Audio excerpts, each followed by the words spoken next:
अस्सलाम वालेकुम। ये पैनामा केस की जीत, ये इमरान खान की जीत कैसे बन गई? इस केस की जीत और हार से नईम बुखारी का क्या ताल्लुक है? तहरीक इंसाफ का क्या ताल्लुक है? अरे ये तो मेरे और मेरे बच्चों के मुस्तकबिल की जंग है। ये तो इस कौम की बका की जंग है, इस मुल्क की तरक्की की जंग है। क्या है केस? यही है ना कि इस मुल्क के हुक्मरानों को एहतसाब के कटहरे में खड़ा किया जाए और उनकी करप्शन का उनसे सवाल पूछे जाए और जवाब उनसे मांगा जाए कि वो दें कि क्या उन्होंने इस मुल्क का पैसा खाया है, क्यों इस मुल्क की गरीब की माएं अस्पतालों में ठंडे फर्श पे अपनी जानें दे रही हैं और इनके प्राइवेट जेट्स, इनके प्राइवेट लंदन के इलाज, इनके महल हैं जी, इनकी सिक्योरिटियां वो खत्म ही नहीं होती।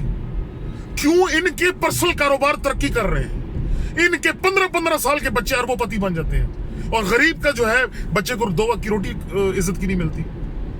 तो इस केस की जीत और हार का इमरान खान से क्या ताल्लुक है? वो तो सिर्फ शेर का बच्चा लड़ रहा है इस कौम की जंग, वो इस सुत्ती हुई कौम की जंग लड़ रहा है। वो कह रहा है मैं लड़ूंगा, सिर्फ साथ दो मेरा। तो इसको हमने जोड़ दिया कि ये उसकी जंग है और हम परे होकर तमाशा देख रहे हैं, उसका इंतजार कर रहे हैं, देखते हैं कि हारता है कि जीतता है। अरे वो हार गया तो हम हार जाएंगे भाई, हम तबाह हो जाएंगे, हम हार जाएंगे, हमारे बच्चे हार जाएंगे। पता नहीं ये गोभियों वाली सोच हम में से कब जाएगी।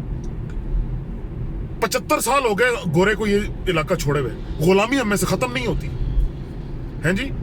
जलील कुत्ते की मौत मर रहा है गरीब, पीने का साफ पानी उसको नसीब नहीं होता, अस्पताल में उसको लेटने के लिए बिस्तर नहीं मिलता, थाने में उसका कोई पुरसाने हाल नहीं है, इंसाफ नाम की कोई चीज नहीं है।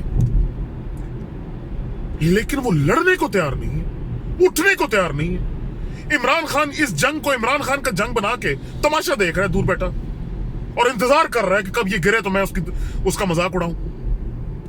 मातम करने का जी जाता है इस सोच पे। ओ भाइयों बस करो, खोल लो आंखें, जाग जाओ, बहुत हो गया, बहुत हो गया। इस जंग को अपना बनाओ, अपनाओ इसको, और इसको लड़ना है हमने, उसका साथ देना है।